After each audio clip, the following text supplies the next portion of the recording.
বৌদি আমি লাগাবো। না না, আমি কিছুতেই লাগাতে দেবো না। আরে অসুবিধা কোথায় আর সমস্যা কোথায়? কোথায় অসুবিধা কোথায় সমস্যা সেটা আমি বুঝবো, তোমাকে বুঝতে হবে না। বৌদি বিথায় রাগ করছো, ব্যাপার তো সামান্য, বুঝতেই পারবে না।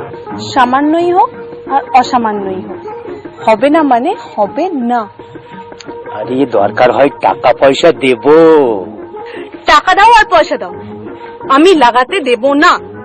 আরে এত চিৎকার করছে কেন? আরে লাগবে তো সামান্য, বুঝতেই পারবেন না।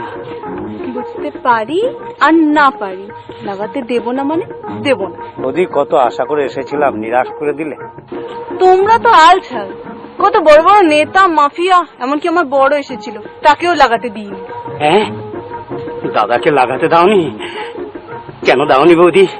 দাদার গন্ডগোলটা কি? মুখ পোড়া আমার বাড়ির দেওয়ালে মদের বিজ্ঞাপন লাগাবে বলে তৈরি ছিল, তাই আমি লাগাতে দিইনি।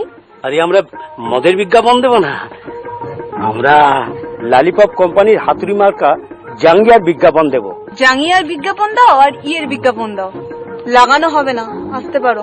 বৌদি একদম লাগাতে দেবে না? লাগাতে দিতে পারি, তবে একটা শর্ত। আরে শর্ত মর্ত যা বলবে কোনো আপত্তি নেই। বলছিলাম কি বৌদি, কোথায় লাগাবো, সামনে না পিছনে? সামনে হবে না, বাড়ির পিছনের দেওয়ালে লাগাতে পারো, লিখে দিও বিজ্ঞাপন লাগানো নিষেধ, নো স্টিক বিল, দরজায় দেব খিল।